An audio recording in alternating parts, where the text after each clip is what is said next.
ಆತ್ಮೀಯ ಸ್ಪರ್ಧಾರ್ಥಿಗಳಿಗೆ at competitive 1995 YouTube ಚಾನಲ್ಗೆ ಎಲ್ಲರಿಗೂ ಕೂಡ ಆತ್ಮೀಯವಾದ ಸ್ವಾಗತವನ್ನು ಕೋರ್ತಾ ನಾವು ಕಳೆದ 2 ತರಗತಿಗಳಲ್ಲಿ ವೇದಕಾಲದ ಸಂಸ್ಕೃತಿಯ ಬಹು ಆಯ್ಕೆ ಪ್ರಶ್ನೋತ್ತರಗಳನ್ನು ನಾವು ಚರ್ಚಿಸಿದ್ವಿ. ಇಂದಿನ ತರಗತಿಯಲ್ಲಿ ಯಾವ ರೀತಿಯಲ್ಲಿ ಹೇಳಿಕೆ ರೂಪದ ಪ್ರಶ್ನೋತ್ತರಗಳನ್ನ ಕೇಳ್ತಾರೆ ಎಕ್ಸಾಮಲ್ಲಿ ಅಂತ ಅನ್ನೋದನ್ನು ನಾವು ತಿಳ್ಕೊಳ್ಳೋಣ ಸ್ನೇಹಿತರೆ. ನೋಡಿ, ಮೊದಲನೇ ಕ್ವಶನ್ ಬಂದು ಕೆಳಗಿನ ಹೇಳಿಕೆಗಳನ್ನು ಗಮನಿಸಿ. ಹೇಳಿಕೆ 1, ವೇದಕಾಲದ ಸಂಸ್ಕೃತಿಯು ಮೊದಲು ಸರಸ್ವತಿ ನದಿ ಬಯಲಿನಲ್ಲಿ ತಲೆ ಎತ್ತಿತು. ಹೇಳಿಕೆ 2, ಋಗ್ವೇದದಲ್ಲಿ ಹೆಚ್ಚು ಬಾರಿ ಉಲ್ಲೇಖಗೊಂಡಿರುವ ನದಿ ಸರಸ್ವತಿ. ಮೇಲಿನ ಹೇಳಿಕೆಗಳ ಆಧಾರದ ಮೇಲೆ ಸರಿಯಾದ ಆಯ್ಕೆಯನ್ನು ಆರಿಸಿ.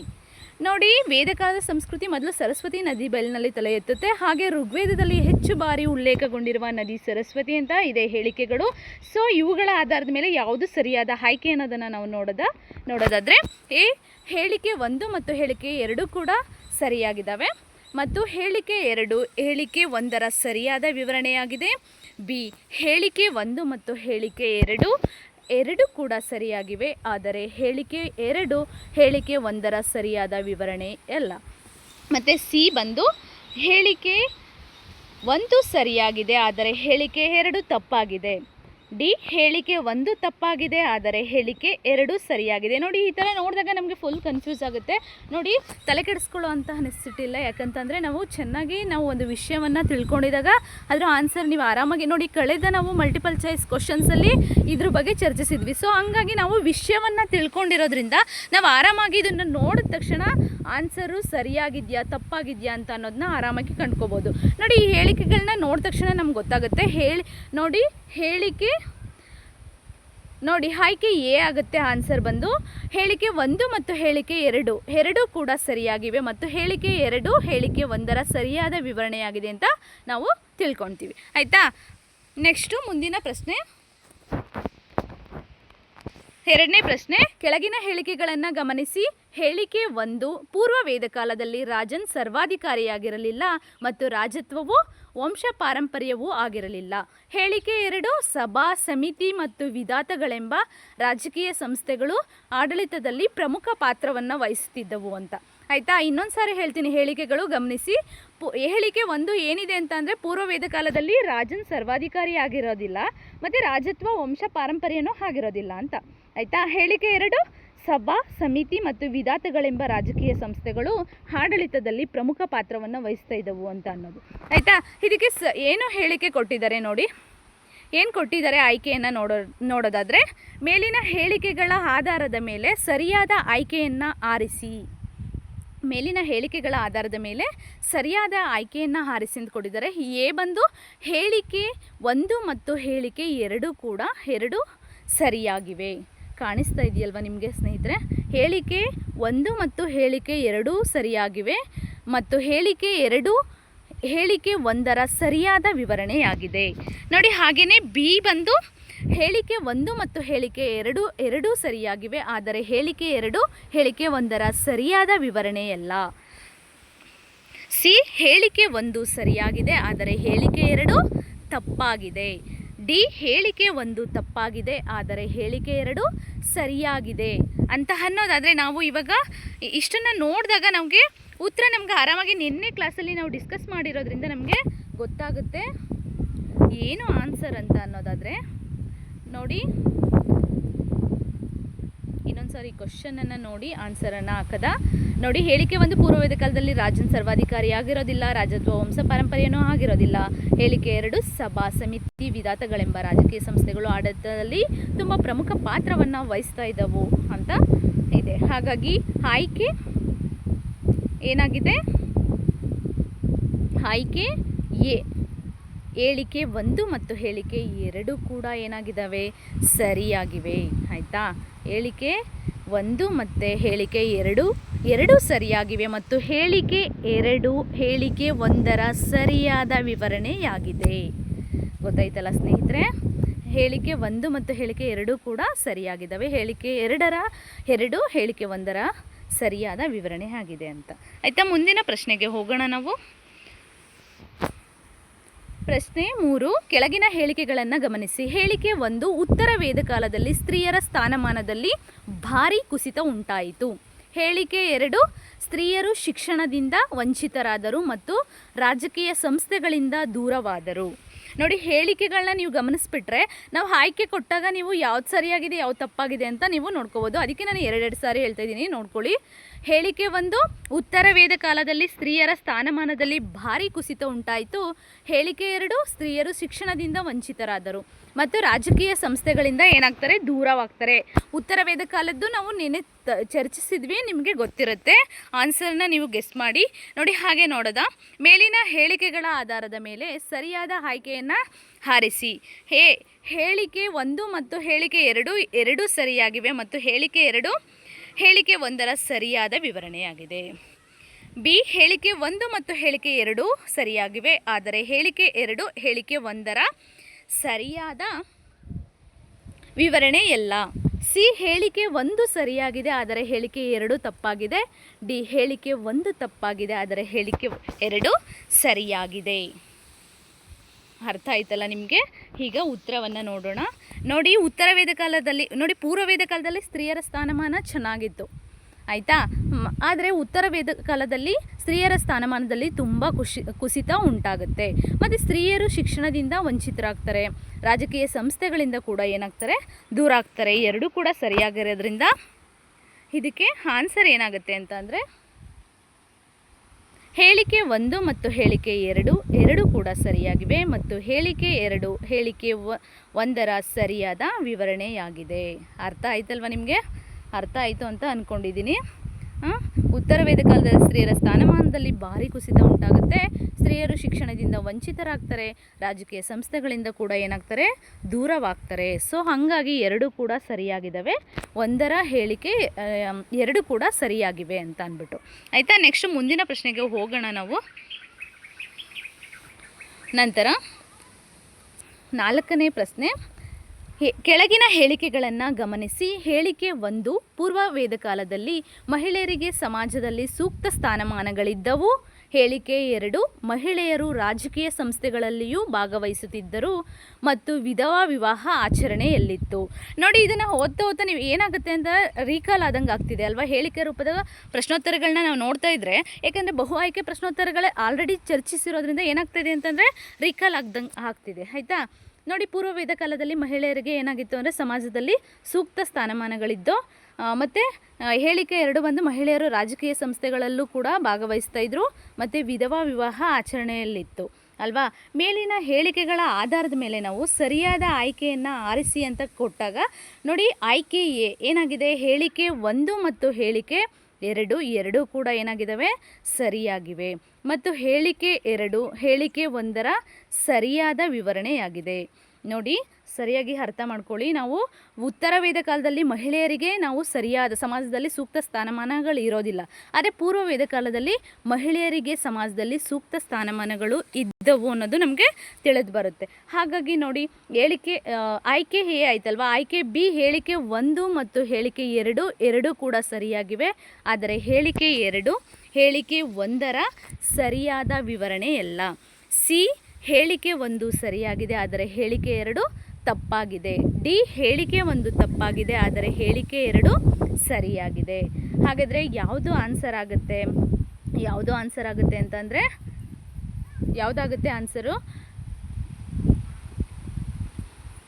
ನೋಡಿ, ಆಯ್ಕೆ ಎ ಹೇಳಿಕೆ 1 ಮತ್ತು ಹೇಳಿಕೆ 2 ಎರಡೂ ಕೂಡ ಸರಿಯಾಗಿವೆ ಮತ್ತು ಹೇಳಿಕೆ 2 ಹೇಳಿಕೆ 1ರ ಸರಿಯಾದ ವಿವರಣೆಯಾಗಿದೆ ಅಲ್ವಾ. ಗೊತ್ತಾಯ್ತಲ್ವ ನಿಮಗೆ? ಪೂರ್ವ ವೇದ ಕಾಲದಲ್ಲಿ ಮಹಿಳೆಯರಿಗೆ ಸಮಾಜದಲ್ಲಿ ಸೂಕ್ತ ಸ್ಥಾನಮಾನಗಳಿದ್ದು ಮತ್ತು ರಾಜಕೀಯ ಸಂಸ್ಥೆಗಳಲ್ಲಿಯೂ ಕೂಡ ಭಾಗವಹಿಸ್ತಾ ಇದ್ರು ಮತ್ತು ವಿಧವಾ ವಿವಾಹ ಆಚರಣೆಯಲ್ಲಿತ್ತು ಅನ್ನೋದನ್ನು ನಾವು ನೋಡ್ತೀವಿ, ಆಯಿತಾ. ನಂತರ 5ನೇ ಪ್ರಶ್ನೆ ಬಂದು ಕೆಳಗಿನ ಹೇಳಿಕೆಗಳನ್ನು ಗಮನಿಸಿ. ಹೇಳಿಕೆ 1, ಉತ್ತರ ವೇದ ಕಾಲದಲ್ಲಿ ರಾಜನು ಬಲಿಷ್ಠನಾದನು.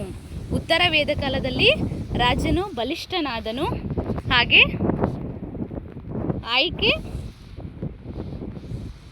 ಹೇಳಿಕೆ ಗಮನಿಸಿ,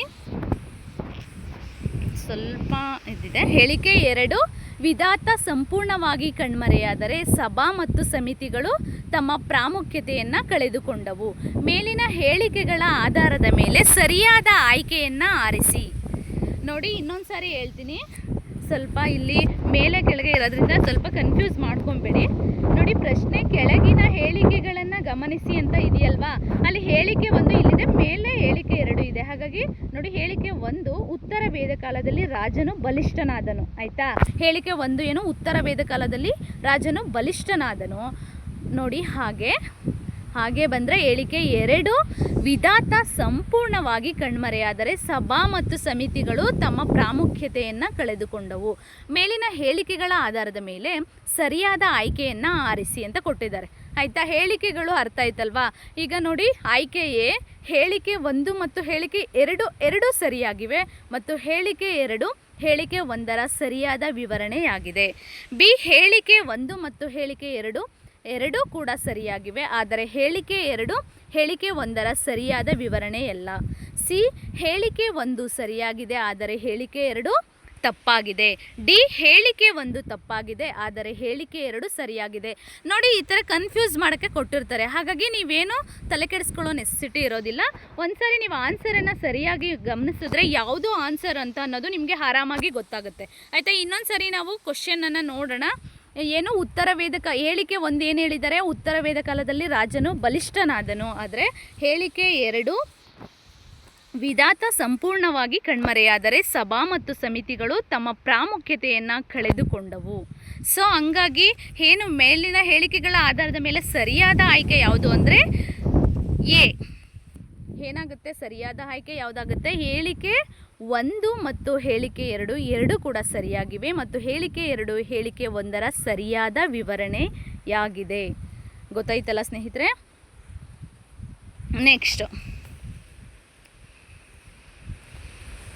ನೆಕ್ಸ್ಟು ಪ್ರಶ್ನೆ ಬಂದು 6ನೇ ಪ್ರಶ್ನೆ ಬಂದು ಕೆಳಗಿನ ಹೇಳಿಕೆಗಳನ್ನು ಗಮನಿಸಿ. ಹೇಳಿಕೆ 1 ಪೂರ್ವ ವೇದ ಕಾಲದಲ್ಲಿ ಹಸುಗಳನ್ನು ಸಂಪತ್ತು ಎಂದು ಪರಿಗಣಿಸುತ್ತಿದ್ದರು.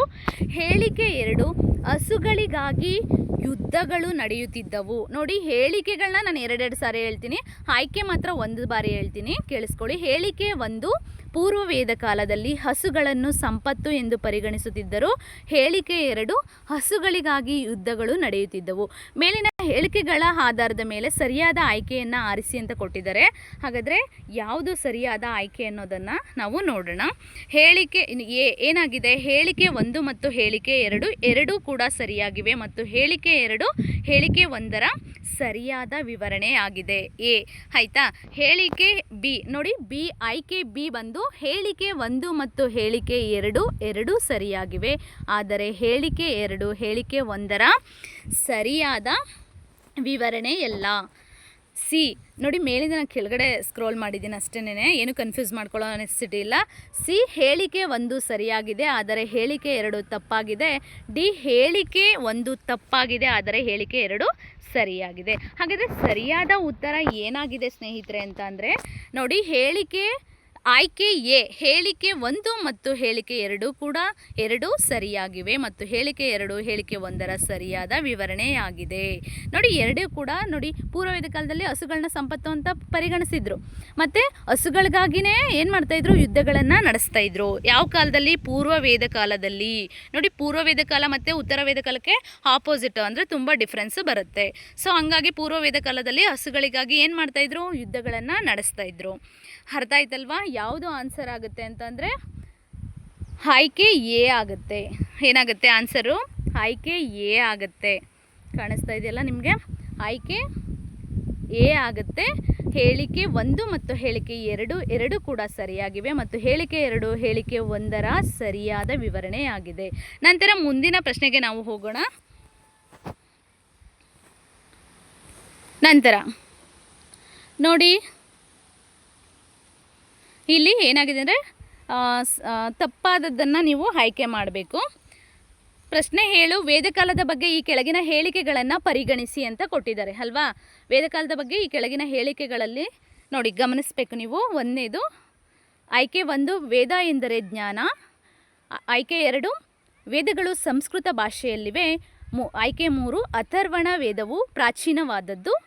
4 ಋಗ್ವೇದವು ಉತ್ತರ ವೇದ ಕಾಲಕ್ಕೆ ಸೇರಿದೆ. ನೋಡಿ, ಸರಿಯಾಗಿ ಗಮನಿಸಬೇಕು. ಪ್ರಶ್ನೆಯನ್ನು ನೀವು ನೀಟಾಗಿ ಓದಿದ್ರೆ ಏನಾಗುತ್ತೆ ಅಂದರೆ ನಿಮಗೆ ಆನ್ಸರು ಆರಾಮಾಗಿ ಗೊತ್ತಾಗುತ್ತೆ. ನೋಡಿ, ಮೇಲಿನ ಯಾವ ಹೇಳಿಕೆಗಳು ಸರಿಯಾಗಿವೆ ಅಂತ ಕೊಟ್ಟಿದ್ದಾರೆ. ಅದರಲ್ಲಿ ನೋಡಿ, ನೋಡಿ ಇದು ಹೇಳಿಕೆಗಳಾಗಿರೋದ್ರಿಂದ ನಾನು ಆಯ್ಕೆ ಅಂತ ಓದಿದೆ, ಸಾರಿ. 1 ವೇದ ಎಂದರೆ ಜ್ಞಾನ, 2 ವೇದಗಳು ಸಂಸ್ಕೃತ ಭಾಷೆಯಲ್ಲಿವೆ, 3 ಅಥರ್ವಣ ವೇದವು ಪ್ರಾಚೀನವಾದದ್ದು, 4 ಋಗ್ವೇದವು ಉತ್ತರ ವೇದ ಕಾಲಕ್ಕೆ ಸೇರಿದೆ. ಮೇಲಿನ ಯಾವ ಹೇಳಿಕೆ ಸರಿಯಾಗಿವೆ ಅಂತ ಗಮನಿಸ್ಬೇಕು ನೀವು. ನೋಡಿ, ಎ 1 ಮತ್ತು 2 ಮಾತ್ರ, ಬಿ 1, 2 ಮತ್ತು 3 ಮಾತ್ರ, ಸಿ 2, 3 ಮತ್ತು 4 ಮಾತ್ರ, ಡಿ 1, 2, 3 ಮತ್ತು 4. ಆಯಿತಾ? ಹಾಗಾಗಿ ನೋಡಿ, 1 ಮತ್ತು ನೋಡಿ ಸರಿಯಾದ ಉತ್ತರ ಯಾವುದು? 1 ಮತ್ತು 2 ಮಾತ್ರ. ಆಯಿತಾ? 1 ಮತ್ತು 2 ಅಂತ ನೋಡಿ. ವೇದ ಎಂದರೆ ಏನು? ಜ್ಞಾನ. ವೇದ ಅಂದರೆ ಜ್ಞಾನ. ವೇದಗಳು ಸಂಸ್ಕೃತ ಭಾಷೆಯಲ್ಲಿವೆ. ಸೊ ಹಾಗಾಗಿ ಏನಾಗುತ್ತೆ ಅಂದರೆ ವೇದಕಾಲದ ಬಗ್ಗೆ ಸರಿಯಾದ ಹೇಳಿಕೆ ಅಂತ ಅಂದರೆ ವೇದ ಎಂದರೆ ಜ್ಞಾನ ಅಂತ ಗೊತ್ತು. ವೇದ ಅಂದರೆ ಅರಿವು, ಜ್ಞಾನ, ತಿಳುವಳಿಕೆ ಎಲ್ಲನೂ ಕೂಡ ಬರುತ್ತೆ. ವೇದಗಳು ಸಂಸ್ಕೃತ ಭಾಷೆಯಲ್ಲಿವೆ. 1 ಮತ್ತು 2 ಸರಿಯಾಗಿದೆ. ನಂತರ ಮುಂದಿನ ಪ್ರಶ್ನೆಗೆ ಹೋಗೋಣ. ನಾವು ಪೂರ್ವ ವೇದ ಕಾಲದ ಸಾಮಾಜಿಕ ಜೀವನಕ್ಕೆ ಸಂಬಂಧಿಸಿದಂತೆ ಈ ಕೆಳಗಿನ ಹೇಳಿಕೆಗಳನ್ನು ಪರಿಗಣಿಸಿ. ನೋಡಿ, 1ನೇದು ಏನಾಗುತ್ತೆ ಅಂದರೆ ಹೇಳಿಕೆ 1 ಏನಿದೆ? ಕುಟುಂಬವು ಸಮಾಜದ ಮೂಲ ಘಟಕವಾಗಿತ್ತು. ಕುಟುಂಬವು ಸಮಾಜದ ಮೂಲ ಘಟಕವಾಗಿತ್ತು. 2 ಅವಿಭಕ್ತ ಕುಟುಂಬ ವ್ಯವಸ್ಥೆ ರೂಢಿಯಲ್ಲಿ ಇರಲಿಲ್ಲ. 3 ಬಾಲ್ಯ ವಿವಾಹ ಮತ್ತು ಸಹಗಮನ ಪದ್ಧತಿಗಳು ಆಚರಣೆಯಲ್ಲಿದ್ದವು. 4 ಮಹಿಳೆಯರು ರಾಜಕೀಯ ಸಂಸ್ಥೆಗಳಲ್ಲಿ ಭಾಗವಹಿಸುತ್ತಿದ್ದರು. ಆಯಿತಾ? ಕುಟುಂಬ ಸಮಾಜದ ಮೂಲ ಘಟಕವಾಗಿತ್ತು. ಅವಿಭಕ್ತ ಕುಟುಂಬ ವ್ಯವಸ್ಥೆ ರೂಢಿಯಲ್ಲಿರಲಿಲ್ಲ. ಬಾಲ್ಯ ವಿವಾಹ ಮತ್ತು ಸಹಗಮನ ಪದ್ಧತಿಗಳು ಆಚರಣೆಯಲ್ಲಿದ್ದವು. ಮಹಿಳೆಯರು ರಾಜಕೀಯ ಸಂಸ್ಥೆಗಳಲ್ಲಿ ಭಾಗವಹಿಸುತ್ತಿದ್ದರು. ನೋಡಿ, ಯಾವುದಕ್ಕೆ ಸಂಬಂಧಪಟ್ಟಂಗೆ ಕೊಟ್ಟಿದ್ದಾರೆ? ಪೂರ್ವ ವೇದ ಕಾಲದ ಸಾಮಾಜಿಕ ಜೀವನ ಹೇಗಿತ್ತು ಅಂತ ಅನ್ನೋದರಲ್ಲಿ ಈ ಕೊಟ್ಟಿರುವಂತಹ ಹೇಳಿಕೆಗಳಲ್ಲಿ ಯಾವುದು ಸರಿಯಾದದ್ದು ಅಂತ ಅನ್ನೋದನ್ನು ನೀವು ಹೇಳಬೇಕು. ಆಯಿತಾ? ಯಾವುದು ಸರಿಯಾದದ್ದು? ಈ ರೀತಿ ಕ್ವಶನ್ಗಳು ಬಂದಾಗ ನೀವು ಸ್ವಲ್ಪ ಗಮನಿಸಿ ಉತ್ತರವನ್ನು ನೀಡಬೇಕಾಗತ್ತೆ. ಈ ಮೇಲಿನ ಯಾವ ಹೇಳಿಕೆಗಳು ಸರಿಯಾಗಿವೆ ಅಂತ ಅಂದಾಗ ನೋಡಿ, 1 ಮತ್ತು 4 ಮಾತ್ರ, ಬಿ 1, 2 ಮತ್ತು 3 ಮಾತ್ರ, ಸಿ 2, 3 ಮತ್ತು 4 ಮಾತ್ರ, ಡಿ 1, 2, 3 ಮತ್ತು 4. ನೋಡಿ, ಸರಿಯಾದ ಉತ್ತರ ಏನಾಗುತ್ತೆ ಅಂದರೆ ಆಯ್ಕೆ ಎ ಆಗುತ್ತೆ. 1 ಮತ್ತು 4 ಮಾತ್ರ.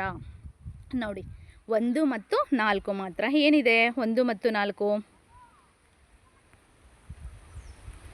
ಏನಿದೆ ಅಂತ ಅಂದರೆ 1 ಮತ್ತು 4 ಕುಟುಂಬವು ಸಮಾಜದ ಮೂಲ ಘಟಕವಾಗಿತ್ತು. ಆಯಿತಾ? ಮೂಲ ಘಟಕವಾಗಿತ್ತು. ಮತ್ತು 4 ಬಂದು ಮಹಿಳೆಯರು ರಾಜಕೀಯ ಸಂಸ್ಥೆಗಳಲ್ಲಿ ಭಾಗವಹಿಸುತ್ತಿದ್ದರು. ಇನ್ನು ಅವಿಭಕ್ತ ಕುಟುಂಬ ವ್ಯವಸ್ಥೆ ರೂಢಿಯಲ್ಲಿತ್ತು, ಬಟ್ ಅಲ್ಲೇನು ಕೊಟ್ಟಿದ್ದಾರೆ? ರೂಢಿಯಲ್ಲಿ ಇರಲಿಲ್ಲ ಅಂತ ಕೊಟ್ಟಿದ್ದಾರೆ. ಬಾಲ್ಯ ವಿವಾಹ ಮತ್ತು ಸಹಗಮನ ಪದ್ಧತಿಗಳು ಆಚರಣೆಯಲ್ಲಿ ಇರಲಿಲ್ಲ, ಬಟ್ ಏನು ಕೊಟ್ಟಿದ್ದಾರೆ? ಆಚರಣೆಯಲ್ಲಿ ಇದ್ದೋ ಅಂತ ಕೊಟ್ಟಿದ್ದಾರೆ. ಗೊತ್ತಾಗ್ತಿದೆಯಾ? ಸೊ ಹಾಗಾಗಿ ಏನಾಗುತ್ತೆ ಅಂದರೆ 1 ಮತ್ತು 2 ಉತ್ತರ ಏನಾಗುತ್ತೆ? ಸರಿಯಾಗುತ್ತೆ. 1 ಮತ್ತು ಕುಟುಂಬವು ಸಮಾಜದ ಮೂಲ ಘಟಕವಾಗಿತ್ತು.